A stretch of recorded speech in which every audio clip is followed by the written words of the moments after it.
성경에 변하지 않는 진리는 우리가 오직 믿음으로 말미암아 구원을 받는다는 것입니다. 오직 믿음으로 구원을 받아요. 믿음이면 충분해요. 우리의 행위로 구원받는 것이 아닙니다. 그러나 우리가 분명히 해야 할 것은 그 믿음이 진실하느냐의 문제예요. 그것은 또 다른 문제예요. 믿음으로만 구원받아요. 그러나 그 믿음이 진실해야 합니다. 왜냐하면 성경은 구원받지 못하는 믿음에 대해서 말씀하고 있거든요. 거짓 믿음, 부족한 믿음, 그리고 죽은 믿음에 대해서 말씀하고 계신다라는 거예요. 여러분, 우리가 하나님 입장이 아니라 우리 입장에서 볼 때 왜 예수를 믿고 하나님을 믿습니까? 여러분, 생명을 얻으려고, 구원받으려고 믿는 거죠. 그렇다면 우리가 구원받는 믿음이 어떤 믿음인지 정확하게 알아야 되겠죠. 잘 믿었는데 나중에 가서 그 믿음이 구원받지 못하는 믿음이라면 여러분 얼마나 허망하겠어요. 완전히 속는 거죠.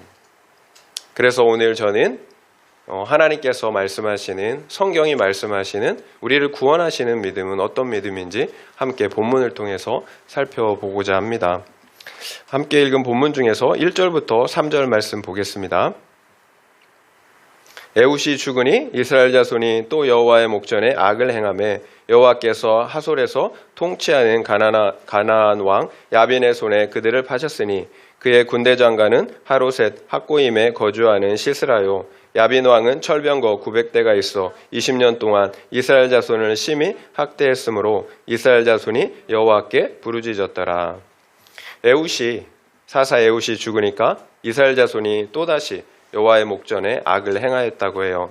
그러자 여호와께서 하솔 지역에 살고 있던 가나안 왕 야빈의 손에 이스라엘을 팔아버리셨습니다. 그 결과 이스라엘은 20년 동안 심한 학대를 받아야 했어요. 그러자 이스라엘 자손이 또다시 여호와께 부르짖습니다. 여러분, 새롭지 않죠? 사사기의 공식이에요. 사사가 죽으면 곧바로 악을 행합니다. 그러면 하나님께서 이스라엘을 대적자의 손에 파시죠. 또 그러면 이스라엘이 하나님께 부르짖습니다. 그런데 우리가 여기에서 한 가지 눈여겨봐야 할 것이 있는데요. 똑같은 것 같은데 다른 그 무엇이 있어요. 이스라엘 자손이 여호와께 부르짖을 때까지 걸리는 시간이 점점 길어지고 있다는 거예요. 첫 번째 사사 온니엘 때를 보세요. 이스라엘이 고난을 받은 즉시 부르짖었어요. 여러분, 바로 부르짖었어요. 뜨거운 거죠. 그리고 에훗 때에는 부르짖는데 18년이 걸렸어요. 그런데 이제는 20년이 돼서야 부르짖고 있어요. 그것도 심히 학대를 받고 나서야 부르짖게 되었다라는 거죠. 왜 그러겠어요? 이스라엘이 왜 죄를 지었습니까? 여호와 하나님을 잊어버렸기 때문에 죄를 지은 거죠. 그러나 과거에는 고통이 오면 곧바로 하나님을 기억해내었어요. 그런데 이제는 웬만한 고통이 아니고서는 그 하나님이 기억나질 않는 거예요. 이것이 고난과 고통이 길어지다 보면 나타나는 현상이에요. 지금 당하는 고난과 고통을 당연하게 생각해요. 이게 반복되다 보면 당연하게 생각해요. 우울과 무기력, 그것이 일상이 돼요. 그래서 지금 당하는 고난을 당연하게 생각하는 거죠. 그리고 우연으로 생각을 하게 된다는 거예요. 고난과 고통에 익숙해진 거죠. 무엇을 알 수 있나요? 사람은 절대로 고통이나 고난 자체로 망하지 않아요. 고난 자체로 망하지 않아요. 고난이 익숙해지기 때문에 망하는 거예요.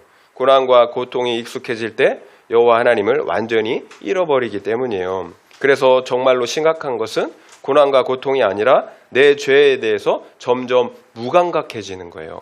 내 죄에 대해서 무감각해지는 거, 당연하게 생각하는 거, 내 죄가 보이지 않는 거. 여러분, 하나님을 그래서 잃어버린 것, 여러분, 이게 심각한 거예요. 고난으로 죽지 않아요. 하나님을 잃어버리면 죽는 거예요. 여러분, 그래서 늦기 전에 부르짖어야 하는 거예요. 하나님은 우리의 선택을 여러분 존중해 주세요. 그래서 지켜보십니다. 18년, 20년 내버려 두시는 거예요. 그렇다고 내가 옳다라는 말이 아니에요. 다만 우리의 선택을 어떻게 해요? 내버려 두시는 거예요. 존중해 주시는 거죠. 그러나 임계점이 있어요. 임계점. 우리가 택자라면 임계점이 있어요. 부르짖을 수밖에 없는 극심한 고난을 우리에게 주세요. 그래야 돌이키고 살 수가 있기 때문인 거죠. 우리가 당하는 고난은 절대로 우리의 죄보다 크지 않아요. 여러분 십자가를 보세요. 십자가는 내가 당해야 하는 죄의 결과였어요. 그러나 그 내 죄의 값을 내가 아니라 예수님께서 담당하셨잖아요. 여러분 내 죄의 값을 예수님께서 담당하셨어요. 그것이 십자가예요. 십자가는 내 죄의 값이에요. 그런데도 내 죄가 보이지 않잖아요. 여러분 내 죄가 보이지 않는 거, 무감각한 거, 여러분 이게 정상이 아니에요. 탕자처럼 눈에 보이는 죄는 인정하기가 쉬워요. 내가 하나님을 버리고 떠났잖아요. 아버지를 버리고 떠났잖아요. 그러니까 그 죄는 눈에 명확하게 보여요. 그런데 문제는 집에 있는 첫째 아들처럼 눈에 보이지 않는 죄는 인정하기가 쉽지 않다라는 거예요. 마음으로 짓는 죄들이겠죠. 우리의 행위는 멀쩡한데 마음으로 짓는 죄들.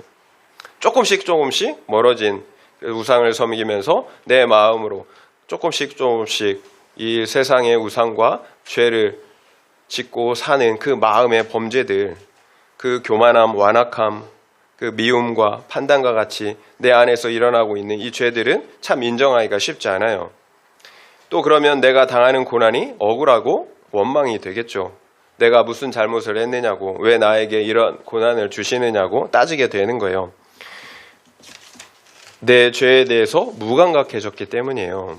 결국 내 죄를 인정하는 것, 여러분 이것이 회복의 척경이죠. 그런데 그게 내 마음대로 안 돼요.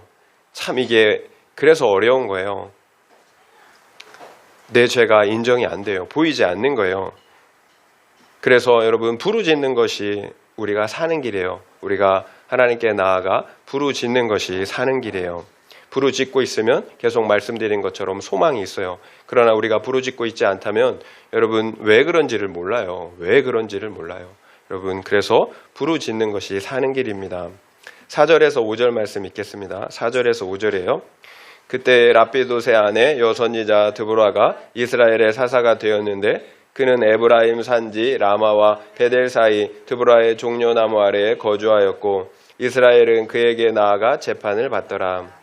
그때의 랍비도세 아내 여선지자 드보라가 이스라엘의 사사가 되었어요. 그는 에브라임 산지 라마와 베델 사이 드보라의 종려나무 아래에 살았어요. 그리고 이스라엘 자손들이 그에게 나아가 재판을 받았다고 합니다. 그러니까 이번에 하나님께서 세운 사사는 여자예요. 동서고금을 막론하고 여자가 지도자가 된다라는 것은 극히 이례적인 일, 드문 일이에요. 이스라엘 사회에서는 더 그러겠죠.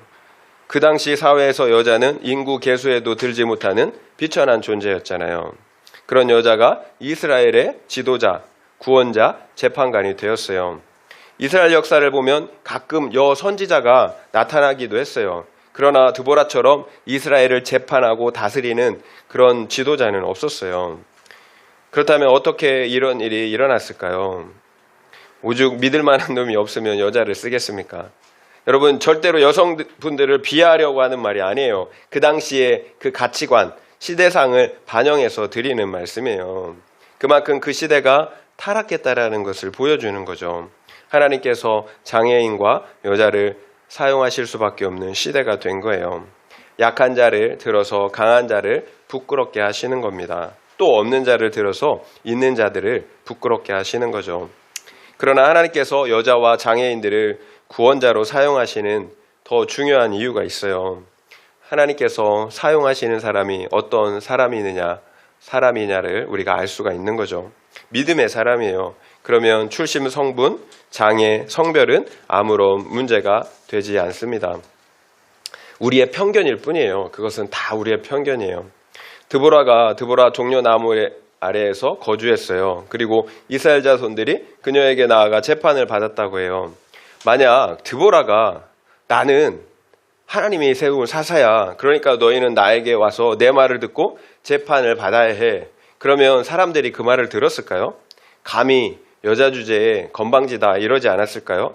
그러나 이스라엘 자손들이 인구 계수에도 들지 못하는 그 여자에게 스스로 나아갔어요. 그래서 재판을 받았다고 합니다. 그 이유가 무엇이겠어요? 드보라에게 말로 설명할 수 없는 그 어떤 권위가 있었던 거죠. 그래서 여자의 말이라도 들을 수밖에 없었던 거예요. 그 권위를 누가 주었겠어요? 하나님께서 주셨죠. 지난주에도 말씀드렸듯이 그래서 이스라엘 백성들이 장애가 있는 에웃의 말을 듣고 따른 거예요. 동일한 이유인 거죠. 그래서 여자인 드보라를 찾아가 재판을 받는 것입니다. 하나님께서 주신 권위, 무시할 수 없는 그 어떤 권위가 그들에게 있었다라는 거예요. 그러면 장애인이든지 여자든지 찾아가서 그들의 말을 듣고 따르게 되는 거예요. 여러분, 초대교회 성도들 한번 보세요. 믿는다는 이유만으로 칼에 죽고 불에 죽고 짐승에게 잔인하게 죽었어요.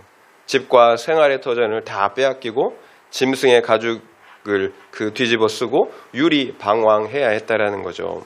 수세대에 걸쳐서 집을 잃은 채 카타콤이라는 지하 동굴에서 생활해야 했어요. 오늘날 우리가 당하는 시험, 박해와는 비교가 되지 않는 그런 고난이에요. 그러나 그런 극심한 시험 중에도 잠시 근심하지 않을 수가 없었지만 육신을 가졌으니까 근심하지 않을 수가 없죠. 그럼에도 오히려 크게 기뻐해야 했다라고 기록하고 있잖아요. 어떻게 그럴 수가 있겠습니까?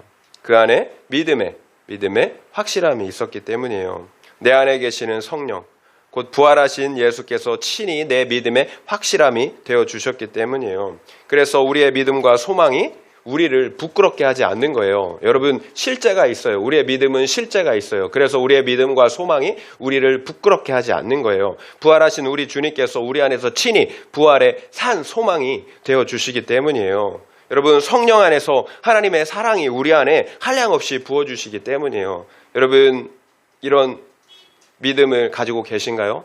여러분, 우리가 가진 믿음은 성령 안에서 하나님께서 사랑을 한량없이 부어주시는 여러분 실제가 있는 믿음이에요. 성령이 함께 하세요.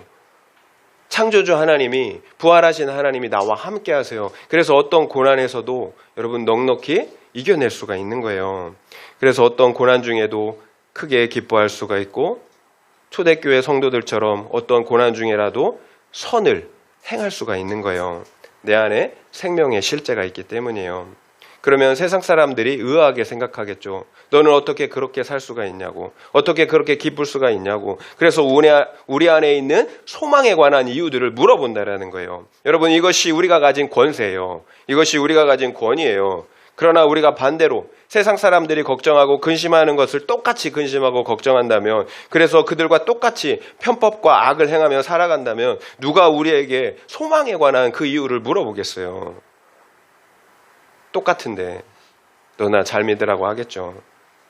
여러분, 우리의 권위와 권세는 결국 구별되는 거예요. 세상 사람들과 뭐가 달라도 달라야 되겠죠. 예수를 믿는데, 하나님을 믿는데, 구원받았는데 뭔가 달라도 달라야 되겠죠. 먼저는 십자가의 속죄로 구별되었잖아요. 우리가 십자가의 속죄로, 예수의 속죄가 우리의 속죄가 되었잖아요. 구별된 거예요. 또 성령의 인치심으로 우리가 구별됐잖아요. 그래서 세상 사람들처럼 걱정하고 염려하는 것이 아니라 오히려 크게 기뻐하는 것입니다. 또 세상 사람들처럼 똑같이 악하게 사는 것이 아니라 오히려 거룩하게 살 수가 있는 거죠. 그러면 세상 사람들이 우리의 말을 듣게 되어 있어요. 우리에게는 이 세상에서 찾아볼 수 없는 어떤 권위와 권세가 있기 때문이에요. 여러분, 이것이 믿음의 특징이에요. 그냥 지식이 아니에요. 부활하신 하나님이 내 안에 실제하시는 거예요. 나와 함께 하시며 나를 통치하시고 다스리시는 것. 여러분, 이것이 여러분 살아있는 믿음이에요. 그렇다면 나에게도 이와 같은 권세와 믿음이 있습니까? 권세와 그 권위가 있나요? 그래서 가족들이나 다른 동료들이 나의 조언을 구하고 있습니까? 아니면 다들 나를 무시하고 피하고 있지는 않나요? 여러분, 착각하면 안 돼요. 나의 돈 때문에, 나의 말빨 때문에, 권력 때문에 사람들이 나를 찾는다면 나는 그냥 이 세상의 기준으로 그냥 인싸예요. 그냥 성공한 사람이에요. 하나님께 쓰임받는 것은 아니라는 거예요. 하나님께 쓰임받는 사람은 어떤 사람이에요? 사사예요. 사사. 영혼을 구원하는 구원자. 여러분, 이것이 하나님께 쓰임받는 사람이에요. 세상에서 성공했다고 여러분 하나님께 쓰임받는 거 아니에요. 오히려 하나님의 나라를 더 무너뜨리고 복음을 회방하는 자들이 얼마나 많은지 몰라요. 이 땅의 모든 것들은 다 사라지고 말아요. 그러나 영혼은 영혼은 영원하잖아요. 그래서 영혼을 살리는 일보다 더 가치 있는 일은 없는 거예요.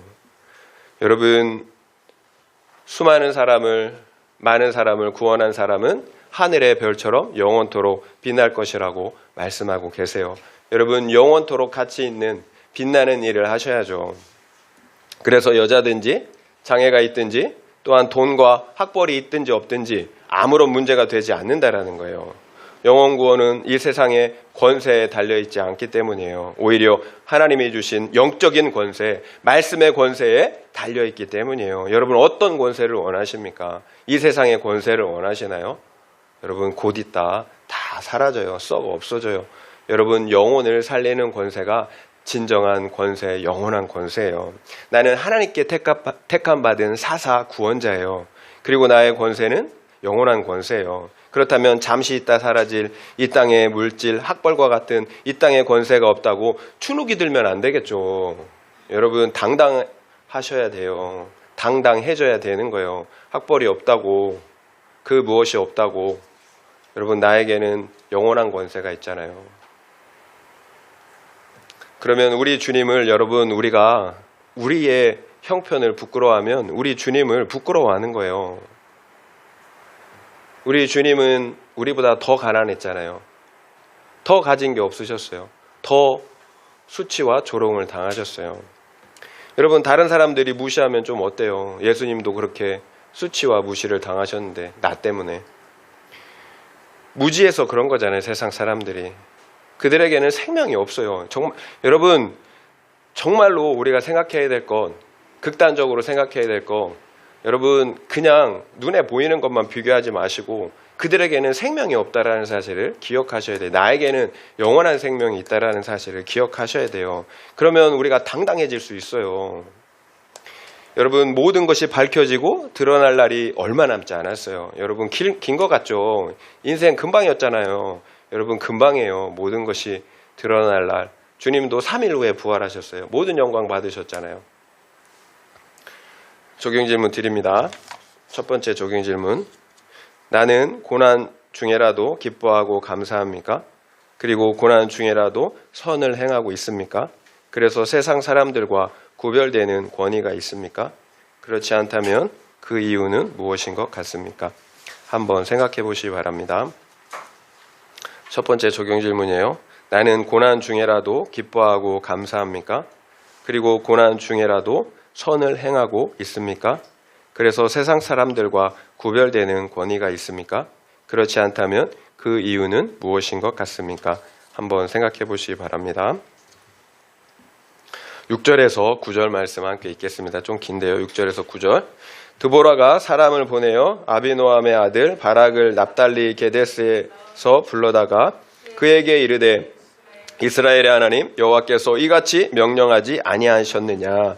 너는 납달리 자손과 수불론 자손 10,000명을 거느리고 다볼산으로 가라. 내가 야빈의 군대 장관 시스라와 그의 병거들과 그의 무리를 기손강으로 이끌어 내게 이르게 하고 그를 내 손에 넘겨주리라 하셨느니라. 바락이 그에게 이르되 만일 당신이 나와 함께 가면 내가 가려니와 만일 당신이 나와 함께 가지 아니하면 나도 가지 아니하겠노라 하니 이르되 내가 반드시 너와 함께 가리라. 그러나 내가 이번에 가는 길에서는 영광을 얻지 못하리니 이는 여호와께서 시스라를 여인의 손에 파실 것임이니라 하고 드보라가 일어나 바락과 함께 게데스로 가니라.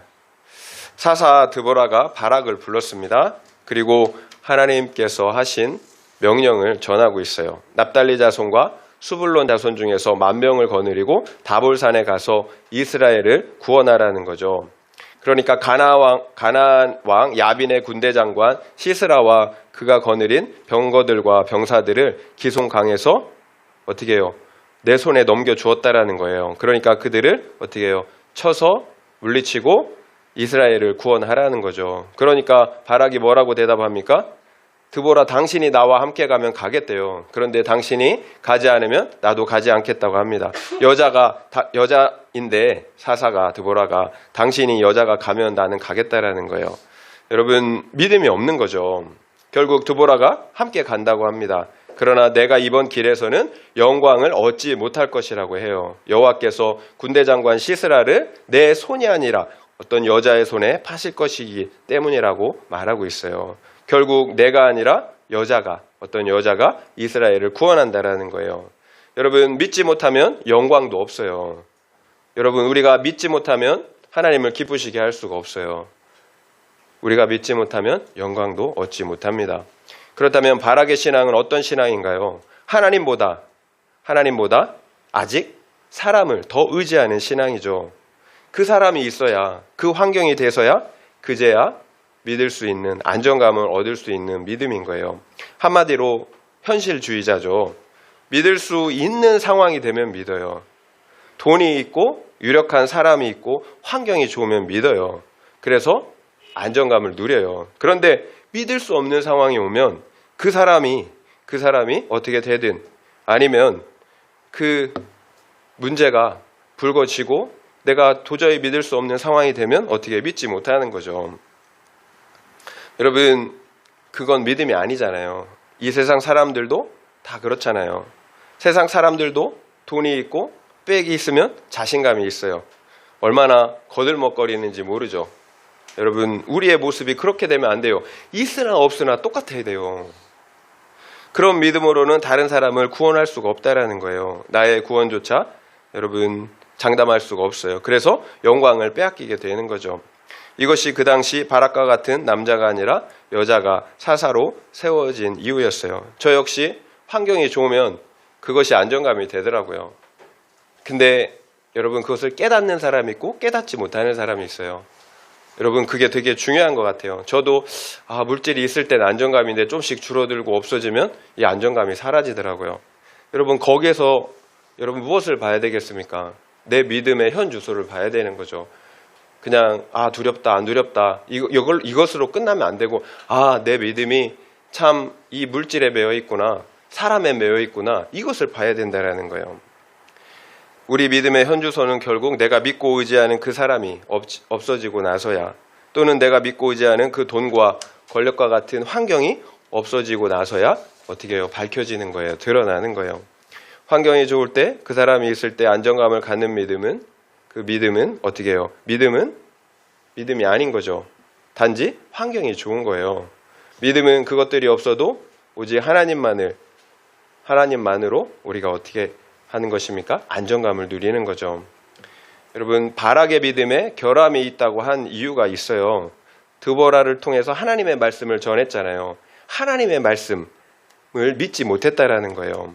믿음은 나의 바램이나 소원이 아니에요. 하나님의 말씀에 근거한 믿음이에요. 하나님의 말씀을 믿는 거예요. 그래서 무조건 믿습니다가 좋은 믿음이 아니에요. 믿음은 말씀대로 이루어질 것을 믿는 거예요. 그래서 우리가 말씀을 알아야 되는 거죠. 말씀도 모른 채 믿습니다 하면 어떻게 미신인 거예요. 하나님의 말씀은 무엇인가요? 그러면 나를 통해 이스라엘을 구원하신다고 말씀하고 있잖아요. 여러분, 이것이 하나님의 말씀의 핵심이에요. 하나님이 우리를 구원하신다라는 거예요. 결국 우리가 믿어야 할 것은 기복이 아니라 영혼 구원이에요. 영혼 구원. 여러분, 그러면 믿어야죠. 나를 통해 나를 구원하시고 나를 통해 구원하신다면, 다른 사람을 구원하신다면 우리가 믿어야 합니다. 그런데 우리가 참 믿음이 없어요. 그 사람은 안 돼. 그 완악한 사람은 안 돼. 그리고 나는 못해. 여러분, 이것이 우리의 레파토리잖아요. 그 사람은 안 돼. 나는 안 돼. 하나님보다 나를 더 믿고 의지하기 때문이에요. 여러분, 능력이 없어서가 아니에요. 그 사람보다 환경을 믿고 의지하기 때문이에요. 그래서 바락처럼 안 된다고 하는 거예요. 우리는 이렇게 생각해요. 나에게 재물을 주시고 성공하게 하시고 그래서 떵떵거리고 살게 하시면 가서 복음을 전하겠다고. 그렇지 않으면 나는 절대로 복음을 전할 수 없다고. 이런 비루한 모습으로 어떻게 복음을 전하겠냐고. 여러분, 사실은 내 마음이 콩밭에 가 있는 거예요. 지금 여러분, 구원의 목적이 아닌 거예요. 내가 목적인 거예요. 나의 목적은 내가 성공하고 인정받는 거예요. 기복과 행복이 목적인 거예요. 그래서 정말로 성공하고 잘 되면 많은 사람들이 복음을 전하는 것이 아니라 또 다른 핑계를 대요. 여전히 나를 위해 살면서 또 다른 핑계를 대게 된다라는 거예요. 여러분, 그래서 지금 믿지 못하면, 그래서 내가 구원하는 삶을 살지 못한다면 내가 원하는 그 환경이 돼서도 못해요. 여러분, 환경의 문제가 아니라 믿음의 문제예요. 예수님은 여러분 여우도 굴이 있고 공중에 새도 둥지가 있는데 예수님은 머리 둘 곳도 없으셨어요. 돌베개를 베고 주무셨어요. 예수님께서 오늘 마가복음을 보니까 여러분 예수님이 인기가 엄청 짱이 되셨죠. 수많은 사람들을 어떻게 병자들을 고치고 그리고 귀신을 내쫓아 주셨어요. 그러니까 사람들이 찾아오는 거예요. 수많은 사람들이 찾아오는 거예요. 그런데 예수님은 그 사람들을 물리치고 어떻게 해요? 아침에 새벽에 한적한 곳에 가서 기도하세요.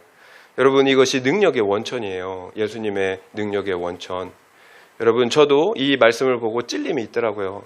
이 사역에 성공해서 인정받는 거, 내 야망을 나는 구하고 있는데 예수님은 그 야망을 다 버리고 어떻게 해요?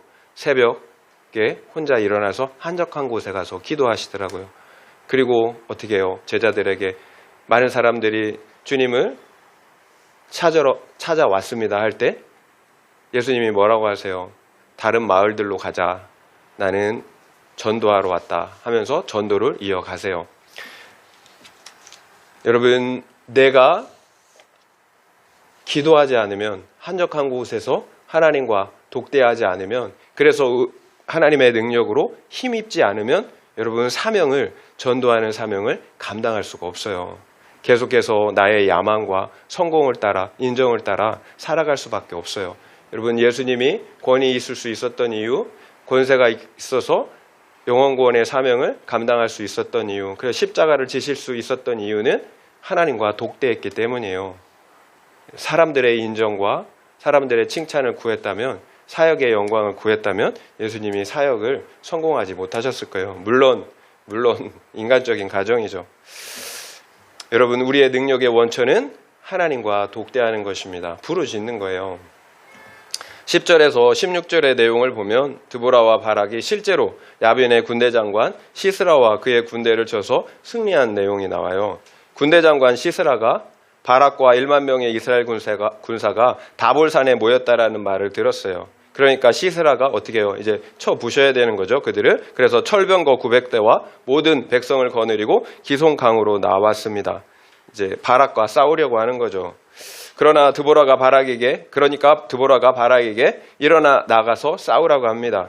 여호와께서 시스라를 내 손에 넘겨 주었다고 합니다. 그러자 바락이 이번에는 드보라의 말을 듣고 나가서 시스라와 싸워요. 그리고 한 사람도 남기지 않고 진멸합니다. 여러분, 바락이 어떻게 그 군대 장관을, 철병거 900대와 그 가나안의 수많은 병사들을 쳐서 이길 수 있었을까요? 하나님께서 칼날로 병거를 치셨기 때문이라고 말씀하세요. 여러분, 사사시대는 청동기 시대였어요. 그러니까 청동으로 이제 칼을 만들던 그런 시대예요. 그러니까 제대로 된 철로 된 칼이 없었죠. 그런데 적군은 철병거가 900대나 있어요. 철병거는 오늘날로 치면 그 당시의 상황을 이렇게 생각할 때 탱크와 기갑 부대 정도 되는 거죠. 그러니까 소총부대가 이제 기갑부대와 싸운 거예요. 어떻게 승리할 수가 있겠어요? 그런데 소총부대가 기갑부대와 싸워서 승리했어요. 실제적인 이유가 있는데요. 하나님께서 건기인데 그 기송강에 비를 내리셨어요.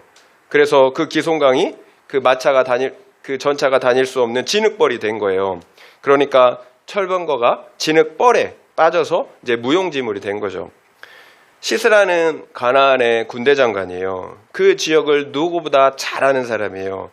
그 시기에는 비가 오면 안 돼요. 그런데 그 시기에 비가 온 거예요. 이것이 바락과 이스라엘이 시스라를 진멸할 수 있었던 이유예요. 하나님께서 싸우신 거죠. 그래서 그 철병거가 무용지물이 된 거예요. 여러분, 그래서 믿음이면 충분하다라는 거예요. 하나님께서는 우리가 두려워하는 그 철병거까지 무용지물이 되게 하시기 때문이에요. 우리가 두려워하는 그것을 하나님께서 무용지물이 되게 하신다라는 거예요. 여러분, 그러나 한번 생각해 보세요. 만약 비가 아무리 많이 왔을지라도 바락이 순종하지 않았다면 승리할 수 있었겠어요? 여러분, 오지 말아야 할 비가 온 것뿐이에요. 그러면 어떤 구원도 일어나지 않아요. 바락이 순종했기 때문에 그렇게 가나안의 시스라와 철병거를 멸절하고 이스라엘을 구원할 수가 있었던 것입니다. 여러분, 그래서 바락의 믿음이라도 귀한 거예요. 그래서 바락의 믿음이라도 귀한 거예요. 나 혼자서는 안 되니까. 나 혼자는 안 되니까 공동체와 함께 가는 거예요. 그러면 순종할 수가 있어요. 그래서 여러분, 공동체 안에 함께 하는 것이 너무 중요해요. 한 사람 한 사람은 약해요. 그러나 함께 할 때 3겹줄, 4겹줄이 될 수가 있습니다. 그러면 하나님이 원하시는 순종하는 믿음으로, 그래서 구원하는 믿음으로 나아갈 수가 있습니다. 적용 질문 두 번째 드리겠습니다. 내가 지금 불안하고 두려워하는 이유는 무엇인 것 같습니까? 재정, 관계, 건강의 문제입니까? 아니면 하나님을 믿지 못하는 믿음의 문제입니까? 한번 생각해 보시기 바랍니다. 내가 지금 불안하고 두려워하는 이유는 무엇인 것 같습니까? 재정, 관계, 건강의 문제입니까? 아니면 하나님을 믿지 못하는 믿음의 문제입니까? 한번 생각해 보시기 바랍니다. 17절에서 21절 말씀 함께 읽겠습니다. 17절에서 21절이에요. 시스라가 걸어서 도망하여 겐 사람 헤벨의 아내 야엘의 장막에 이르렀으니 이는 하솔 왕 야빈과 겐 사람 헤벨의 집 사이에는 화평이 있음이라. 야엘이 나가 시스라를 영접하며 그에게 말하되 나의 주여 들어오소서, 내게로 들어오시고 두려워하지 마소서 하매 그가 그 장막에 들어가니 야엘이 이불로 그를 덮으니라. 시스라가 그에게 말하되 청하노니 내게 물을 조금 마시게 하라. 내가 목이 마르다 하매 우유 부대를 열어 그에게 마시게 하고 그를 덮으니 그가 또 이르되 장막문에 섰다가 만일 사람이 와서 내게 묻기를 여기 어떤 사람이 있느냐 하거든 너는 없다 하라 하고 그가 깊이 잠드니 헤벨의 아내 야엘이 장막 말뚝을 가지고 손에 방망이를 들고 그에게로 가만히 가서 말뚝을 그의 관자놀이에 박음에 말뚝이 꿰뚫고 땅에 박히니 그가 기절하여 죽으니라. 군대 장관 시스라와 그의 철병거가 그리고 그의 군사들이 기송강에서 진멸을 당했습니다. 그 와중에 시스라가 혼자 도망을 했다고 해요. 그리고 겐 사람 헤벨의 아내 야엘의 장막으로 도망을 들어갔다고 합니다. 겐 사람이라면 미디안 족속의 사람이에요. 출애굽 당시에 모세의 장인 이드로를 따라서 이스라엘 가운데 들어왔던 사람들의 일부죠. 결국 시스라가 도망가다가 이스라엘 가운데 살고 있던 겐 사람의 집으로 도망갔다라는 거예요. 그 이유가 있었어요. 겐 족속과 하솔 왕 야빈 사이에는 평화 조약이 체결된 상태였기 때문이에요. 헤벨의 아내 야엘이 시스라를 영접합니다. 나의 주여 들어오세요. 두려워하지 마세요. 그리고 이불을 덮어줍니다. 네, 시스라가 목이 마르다고 물을 달라고 요청합니다. 그런데 야엘은 물이 아니라 우유를 주어 마시게 했어요. 시스라는 우유를 마시고 누웠어요. 그리고 야엘에게 누가 와서 찾으면 없다고 하라고 깊이 그리고 잠이 들었어요. 시스라가 이방인 여인 야엘을 철석같이 믿은 거죠. 그러나 이어서 엄청난 일이 벌어지잖아요. 야엘이 손에 방망이와 장막 말뚝을 이렇게 들고 들어가요. 그리고 잠자고 있는 시스라의 그 관자놀이에 그 말뚝을 대고 망치로 박아버려요. 그러니까 그 즉시로 시스라가 죽고 말았어요. 시스라가 죽었습니다. 시스라는 결국 내가 믿었던 사람에게 죽임을 당한 거죠. 드보라가 바락에게 했던 말 그대로 되었어요. 바락은 시스라 군대를 격퇴하였지만 시스라를 죽인 영광은 이방인의 여자 야엘에게로 돌아갔습니다. 여러분, 야엘은 어떤 여자인가요? 그녀의 행동이 정당한가요? 평화 조약을 맺었다면 이게 살려줘야 되는 거 아닌가요? 숨겨주는 척하고 잔인하게 죽였어요. 그렇다면 우리가 볼 때는 믿음의 사람이 아니라 어느 편에 붙어야 하는지 상황 판단, 처세술에 능한 사람으로 보이잖아요. 여러분, 시스라의 입장에서 먼저 보고 또 야엘의 입장에서 한번 살펴보겠습니다. 여러분, 시스라의 입장에서 볼 때 시스라는 왜 죽은 거죠? 거짓 화평에 속은 거죠. 말씀이 없는 육적인 화평, 거룩이 없는 기복 화평에 속은 거예요. 여러분, 남편과 아내 그리고 가족들 간의 관계가 너무 좋아요. 없으면 못 살 것처럼 너무 좋아요. 그런데 생명이 없어요. 육적으로는 화평한데 영적 생명이 없어요. 여러분, 그래도 좋은 건가요? 여러분, 이 땅에서만 화평하면 무슨 의미가 있겠어요? 영원히 화평해야 하지 않겠습니까? 이게 분별이 돼야 되는 거죠. 만약 육적으로는 화평한데 생명이 없다면 차라리 불화한 것이 낫지 않을까요?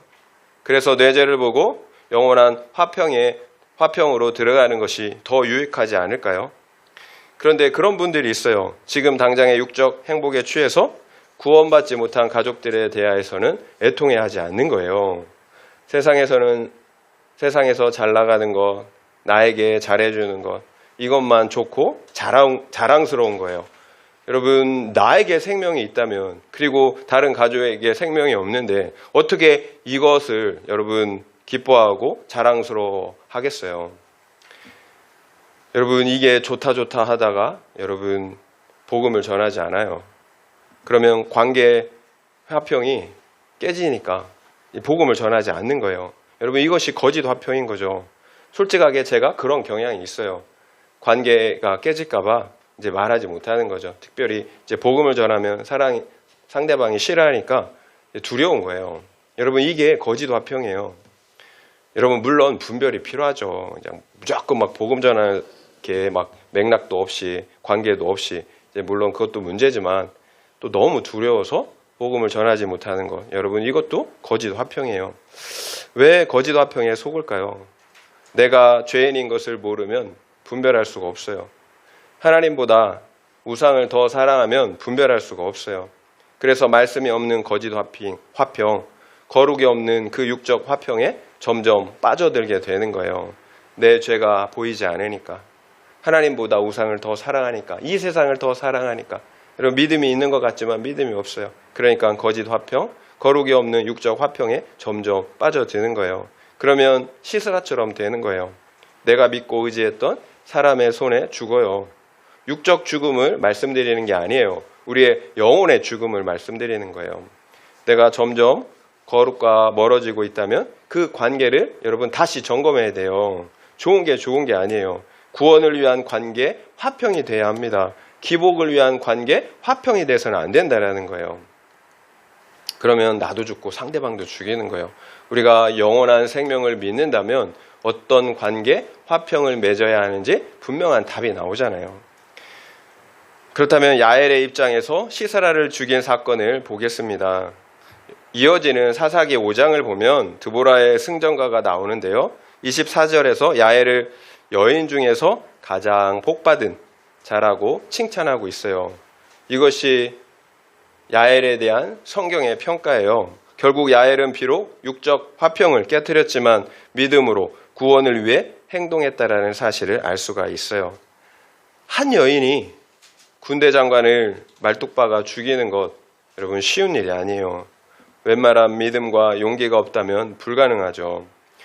그러나 지금의 화평이 거짓 화평이라는 것을 알았어요. 그러면 구원을 위해서 행동하는 거예요. 가족 우상을 깨뜨리고 죽여야 합니다. 그래야 나와 그 영혼이 살 수가 있기 때문이죠. 이것이 바락과 비교가 되는 점이에요. 바락은 드보라가 가야만 나 역시 나가서 싸우겠다고 했죠. 그러나 야엘은 스스로 나가서 싸우고 있어요. 비록 이방 여인이었지만 방망이로 적장의 관자놀이를 꿰뚫어 죽였어요. 결국 내가 믿는다고 아무리 말해도 소용이 없어요. 믿음은 이렇게 행동으로 증명이 되는 것입니다. 야엘은 시스라를 적극적으로 영접했어요. 그리고 장막에 숨기고 이불을 덮어 주었습니다. 그리고 물을 달라고 하는 시스라에게 우유를 주었어요. 우유를 주면 잠들거든요. 물을 먹으면 피곤하면 잠자겠지만 따뜻한 우유를 주면 쉽게 잠이 들어요. 배가 부르고 포만감이 생기니까.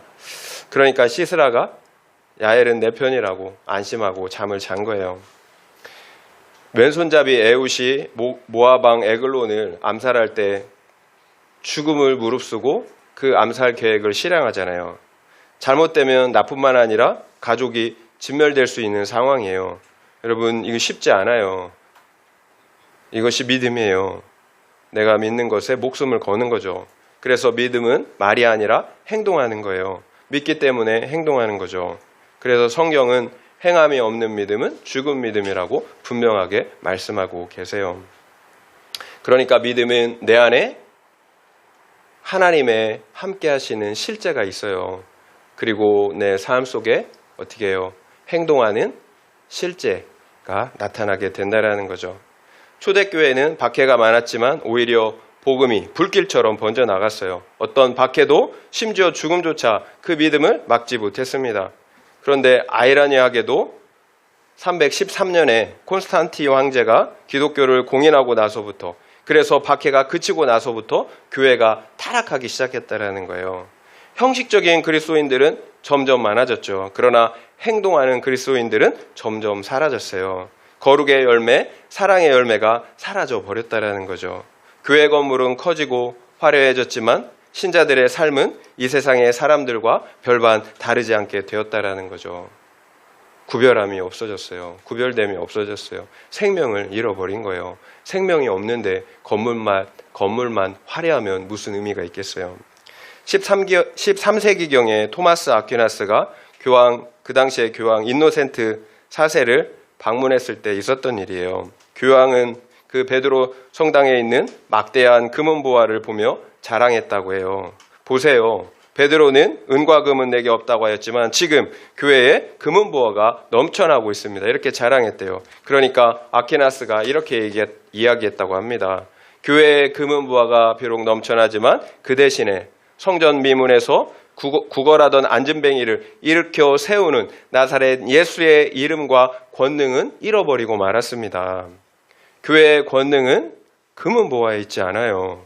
오히려 거룩한 구별됨에 있어요. 믿음의 순종에 있다라는 거예요.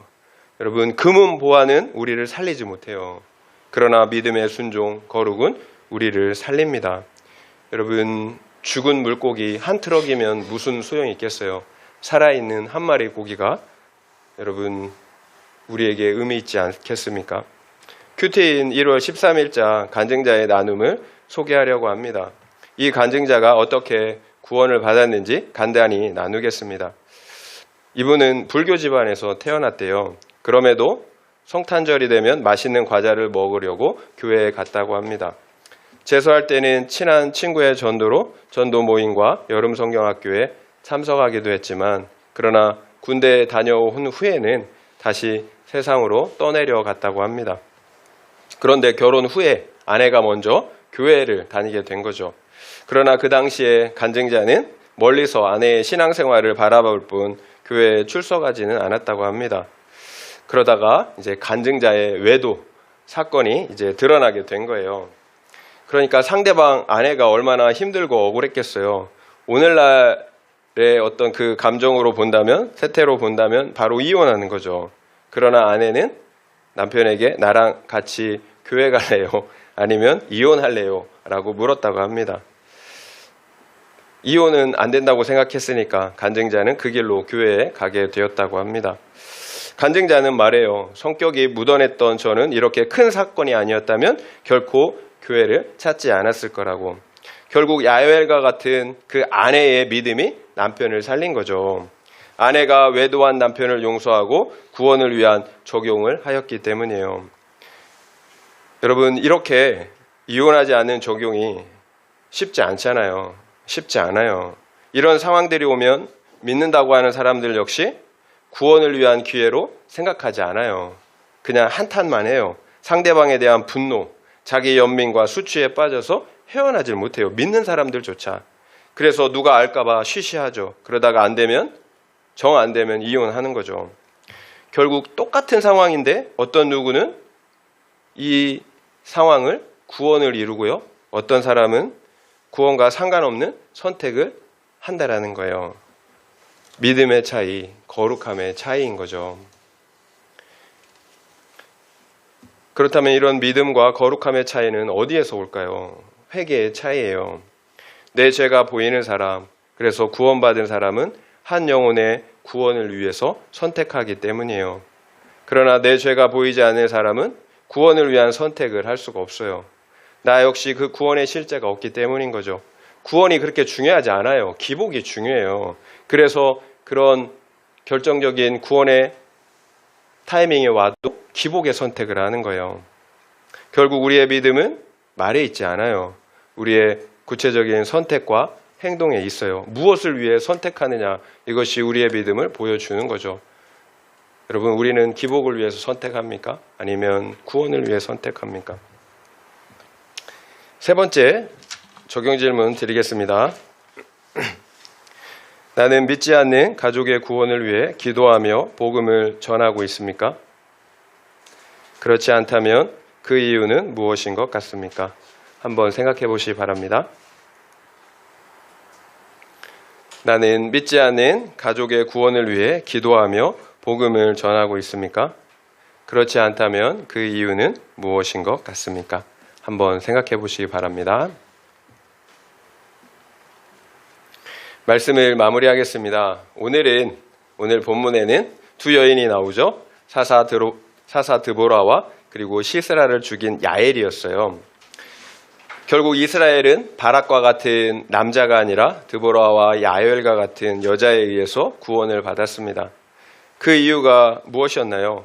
하나님은 믿음의 사람을 쓰시기 때문이에요. 하나님은 여자든지 장애인이든지 심지어 아이든지 상관이 없어요. 하나님을 믿고 의지하는 자를 사용하세요. 그래서 영혼을 구원하십니다. 그러나 아무리 이 세상의 재력과 권력과 힘이 넘칠지라도 많을지라도 믿지 않는 사람은 사용하실 수가 없어요. 그렇다면 구원하는 믿음은 어떤 믿음이었나요? 단지 말로만 믿는다고 하는 지식적인 믿음이 아니었어요. 야엘처럼 영혼의 구원을 위해서 결단하고 행동하는 믿음이었습니다. 우리가 매일 거룩과 순종을 선택해야 하는 이유예요. 믿음은 선택하고 행동하는 것이기 때문이에요. 그리고 하나님은 그처럼 행동하고 순종하는 믿음의 사람을 위해서 싸우시고 구원하시기 때문이에요. 하나님께서 반드시 우리를 구원하십니다. 그러나 우리가 믿지 않는다면 하나님께서도 구원하실 수가 없어요. 우리가 날마다 믿음으로 거룩과 순종을 선택해야 하는 이유입니다. 행동하는 믿음, 거룩한 믿음으로 드보라와 야엘처럼 나도 구원하고 다른 사람도 구원하는 우리 모두가 되시기를 예수님의 이름으로 축원드립니다.